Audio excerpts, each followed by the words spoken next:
71-এ নাকি কিছু লোকজনের ভুল ছিল, ছোটখাটো একটা দাঙ্গা ছিল, এই ধরনের কথাবার্তা বলছেন। তার মানে ভাই আপনার তওবা আসলে আপনি অন্তরে করেন নাই। এই 71 বললে কারো ভালো লাগে, কারো খারাপ লাগে। এই 90 বললে কারো ভালো লাগে, কারো খারাপ লাগে। 24 বললে কারো ভালো লাগে, কারো খারাপ লাগে। আলহামদুলিল্লাহ, আল্লাহ সহায়, একমাত্র বাংলাদেশ জাতীয়তাবাদী দল বিএনপি এই 71 বলেন, 90 বলেন, 24 বলেন, গর্বে তাদের বুক ভরে যায়, কারণ প্রত্যেকটাতে তাদের পজিটিভ অবদান ছিল। আপনি যদি আজকে ভাই 71-এর কথা বলেন, এখনো এই যে মাঝখানে কতবার সুযোগ পেলেন, প্রথমে তওবা করার সুযোগ পেলেন, তারপরে দেশে এসে রাজনীতি করার সুযোগ পেলেন, এরপরে আপনি সাথে থেকে পতাকা নিয়ে হাতে নেওয়ার সুযোগ পেলেন, এরপরে যখন দলের মার্কা ছিল না তখন দলের মার্কাও আপনাকে দেওয়া হলো, নিজের দলের পরিচয় নাই। তারপরে এসে এতগুলো কিছুর পরে ভাই এটা কি গায়েবের বিষয়? দুনিয়ার বিষয় কিন্তু গায়েবের বিষয় না যে একটা রেভেলেশন আসবে। জেনারেশন জিকে বলি যে একটা রেভেলেশন আসলো আর আমি ওটা মেনে নিলাম চোখ বন্ধ করে, তা না। এখানে জাহিরের বিষয়, আমি বাইরে দেখবো তার কর্মকাণ্ড কি। আপনি যদি মুখে তওবা নাও বলতে পারেন, কাজে প্রমাণ করুন। হ্যাঁ, আপনি হয়তো বলবেন যে ভাই আপনার সাথে থাকলে সঙ্গী, আর তা না হলে আপনি খারাপ বলেন। জি না, বিষয়টা তা না ভাই। আপনার জাহিরে আমরা দেখতে পাচ্ছি এই 24-এ আসার পরে আপনি বলতে চাচ্ছেন, এখন যখন মনে করেছেন যে আচ্ছা রাতারাতি মনে হয় একটা কোনো পজিশনে চলে যাওয়া যাবে, বিএনপি ব্যাশিং করে মনে হয় আরো বাকি যারা আছে কি যেন ওই যে ন্যাশনাল কি পার্টি বললো, চান্দা নাকি, এগুলোর সাথে মিলে একসাথে মনে হয় আবার ক্ষমতায় যাওয়া যাবে, তাহলে এখন বিএনপি ব্যাশিং করি। শুধু বিএনপি ব্যাশিং করে আপনি বসে থাকলেন না, আপনি এটাও বলতেছেন যে 71-এ নাকি কিছু লোকজনের ভুল ছিল, ছোটখাটো একটা দাঙ্গা ছিল, এই ধরনের কথাবার্তা বলছেন। তার মানে ভাই আপনার তওবা আসলে আপনি অন্তরে করেন নাই। তওবা যদি অন্তরে করতেন তাহলে ওই মুখোমুখি যুদ্ধের কথা না বললে রাদিয়াল্লাহু আনহু ওই নীতিতেই আমরাও থাকতাম। আপনার কথা প্রমাণ করে আপনি তওবা আসলে অন্তরে করেন নাই। এটা কোনো গায়েবের বিষয় নয় যে একটা আয়াত চলে আসবে আর বুঝবো হ্যাঁ সে অন্তরে তওবা করছে। জি না, আপনার জাহির দেখে আমরা বিশ্বাস করব, বুঝতে পারবো। তো একটা কথা বলি প্রথম অংশে, দ্বিতীয় অংশ জাস্ট একটা পয়েন্ট বলবো। তারা একটা জিনিস বলি, ইবনে ওমর রাদিয়াল্লাহু আনহুর কাছে এই মশা মারার ফতোয়া নিতে আসছিল ইরাকের থেকে।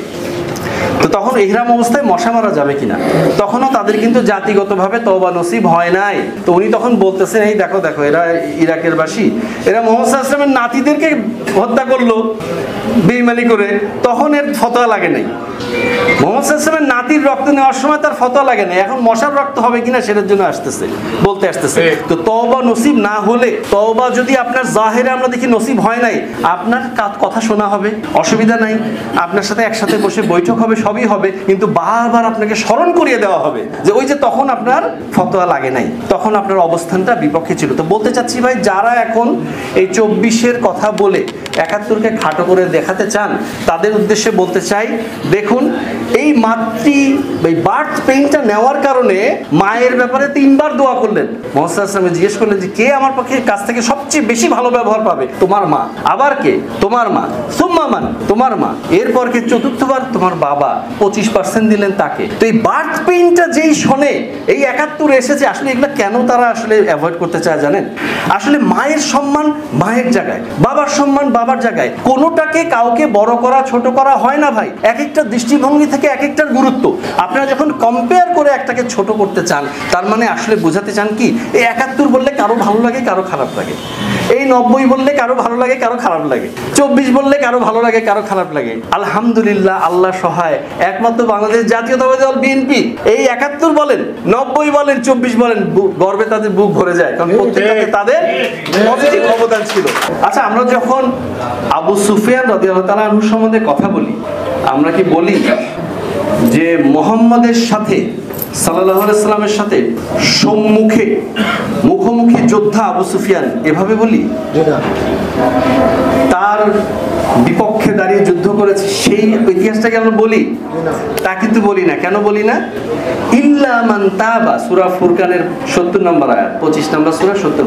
ইল্লা মান তাবা, যদি তারা ব্যতীত যারা তওবা করেছে, ওয়া আমানা, এবং ঈমান এনেছে। এই ঈমান আনাটা কি? আমার যে অবস্থানটা আগে ছিল ওই অবস্থানটা সঠিক নয়, এটা আমি ঘোষণা দিলাম। যদি মুখে ঘোষণা দিতে লজ্জা লাগে, আমি এত বড় একটা পজিশনে ছিলাম, আমি তওবা করিতেছি, এভাবে বলতে আমার লজ্জা লাগতেছে, ঠিক আছে আমি তাহলে কর্মকাণ্ড দিয়ে প্রমাণ করি। তাহলে আমার কর্মকাণ্ড কি? ওয়া আমিলা আমালান সালিহা, এবং সে একটা সঠিক কাজ, সৎ আমল করলো। আচ্ছা,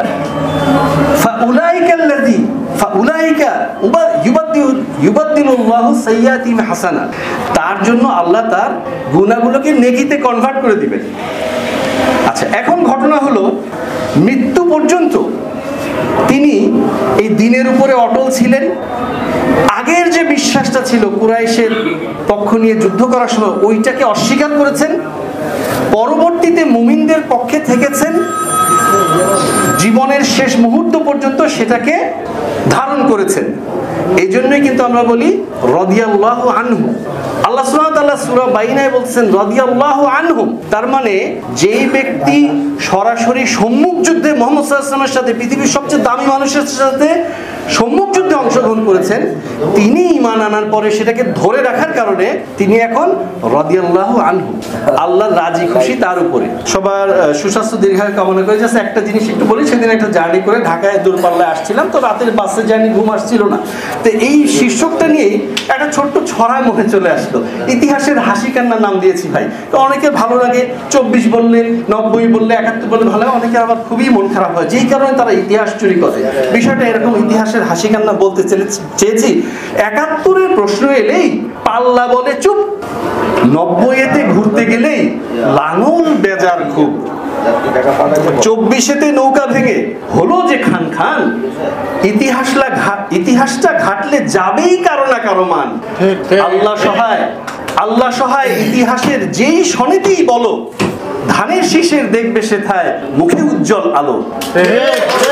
ষড়যন্ত্র করুক যে কেউ, পাবে না পরিত্রাণ, ধানের শীষে খুঁজবে জাতি বাংলাদেশের প্রাণ। ইনশাআল্লাহ সবাইকে ধন্যবাদ। ছিলাম, আছি, থাকবো রাজপথে।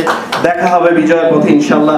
আগামী দিনের রাষ্ট্রনায়ক জনাব তারেক রহমান এই ভঙ্গুর জাতিকে, এই ঘুণে ধরার সমাজকে উত্তরণের লক্ষ্যে দৃঢ় হাতে রাষ্ট্রের হাল ধরবেন ইনশাআল্লাহ। সবাইকে ধন্যবাদ। বাংলাদেশ জাতীয়তাবাদী দল জিন্দাবাদ। আসসালামু আলাইকুম ওয়া রাহমাতুল্লাহি ওয়া বারাকাতুহু।